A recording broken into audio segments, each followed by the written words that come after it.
In August 2014, Smith & Wesson introduced the new .22 pistol, the M&P 22 Compact.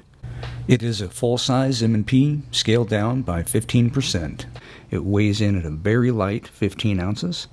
The overall length is 6.6 inches. This review will cover everything from size comparisons with other guns to takedown and reassembly, trigger pull, and shooting for accuracy and reliability. Existing M&P owners will notice that everything is the same.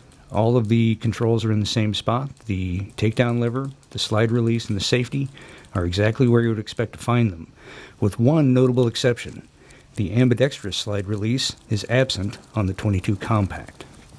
As a size comparison with a full-size M&P, in this case the M&P 22 pistol, which is the same size as the full-size 9mm, it really is as if they took the larger gun and proportionally scaled it down by 15%. They didn't just shorten the barrel, for example. They truly did scale the gun. The grips are nice and thin. The grips feel very much like an M&P Shield. One gun that's already out there that the M&P 22 Compact compares very favorably with is the Ruger SR22. They're basically the same size gun. The grip width is very slim, just like the Ruger. The length of the gun is very comparable. The sight radius on the M&P is very comparable as well. It might be a little bit longer, but not enough to make a difference. Basically, Smith & Wesson has produced a comparable size gun to the SR22 with the ergonomics and feel of an M&P. We'll load dummy rounds or snap caps into both guns, and I'll show you some things about the Ruger that I didn't like. It's got a good trigger. I didn't like the reset. I also didn't like the way the safety operates. Off is up when intuitively it should be down. First pull is essentially a long double action pull. Once the gun resets, you've got a nice Ruger-like crisp pull, but the reset, although it's an audible click, there's about a quarter of an inch of take up in there before you hit that wall to begin your trigger pull. I'm using dummy rounds in both guns. The Ruger SR22, the manual says it's okay to dry fire it. The M&P, however, you should not. The M&P has a very nice trigger. It's got a nice 5.5 pound, roughly crisp trigger pull, and the reset has an audible click, and when it resets, you're right there ready to fire again. There's virtually no take up for your next trigger pull. It's a very, very nice trigger. I like it a lot. The one drawback to the .22 Compact, if you are an existing .22 or an existing M&P owner, it's not going to fit any of the other M&P holsters. I carry an M&P Shield, and I have a custom Kydex holster for it. By the way, if you're an existing M&P Shield owner, I would highly recommend this gun to use for training with low-cost ammo. It's virtually the same size. When you pick it up, aside from a slight difference in weight, it feels like an M&P Shield. You can see that the grip width is very comparable. Dimensionally, the guns are a little bit different. But as a training companion, if you are a Shield owner, you really can't beat it. Now, as you can see, this custom-fitted Kydex holster for an M&P Shield is not going to fit the M&P Compact 22.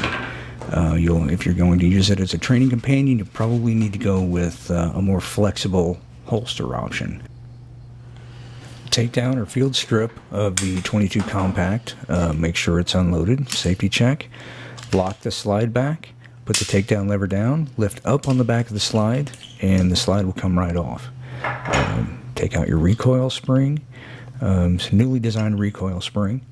The gun itself is an internal hammer-fired gun, and it is just like every other Smith & Wesson. It is very, very well made. It's a very nice gun. Carbon steel barrel. It is a threaded barrel if you want to attach a suppressor. You put it back together. You put the recoil spring back in. Line up the slide. Slide it over the recoil spring. Slide it forward. Lock it back. Put the takedown lever back up.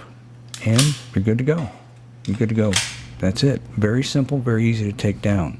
In terms of accuracy, any gun that you buy is going to be more accurate than the person shooting it. That being said, it is harder to shoot a lightweight, short-barreled gun, but the M&P feels very comfortable. It's very easy to shoot well for a small gun. The ergonomics are familiar, especially if you are an M&P owner.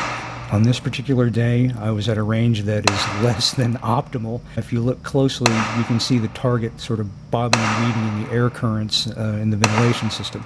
Even at that, shooting initially 10 rounds, 7 or 8 of those 10 rounds are within a 1-inch square. It is a very comfortable gun to shoot. The sights are much improved over the full-size 22 pistol. They're white 3-dot sights. The rear sight is adjustable for windage and elevation, and there's very little air between the front sight post and the rear dots. Very nice sights. As a comparison, the SR22, this is a gun that I've had for quite some time. Actually, we've had 2 of them in my family. My kids love to shoot this gun.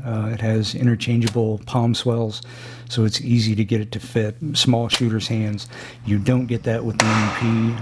I would put the 2 guns on a par in terms of accuracy, and again, the same caveat applies here. If you look, you can see that target moving, so I'm kind of going for a moving target here.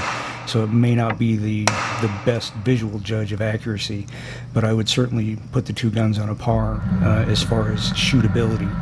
As far as reliability is concerned, I shot about 350 rounds on the first day out, and shot 3 different types of ammo: CCI mini mags, Blazer, Federal, and some Winchester Super X. And with the M&P, I had 0 malfunctions. It functioned flawlessly. Straight out of the box, I did clean it and lube it, which you should do. The oil that they put in there at the factory is more of a protectant than it is a lubricant, although you won't hurt your gun if you don't make a habit of it. But in terms of reliability, like I said, it's a 10. It's fantastic. All in all, the M&P is well worth the money, especially, like I said, if you're a Shield owner. It would be the perfect training companion, shooting low-cost ammo. Because of its lightweight and small size, it'd be a great little gun to put in a backpack and take on a hike or take camping. It's just a pleasure to shoot. I don't recall the last time I had this much fun shooting a little 22. Anyway, thanks very much for watching. Be safe.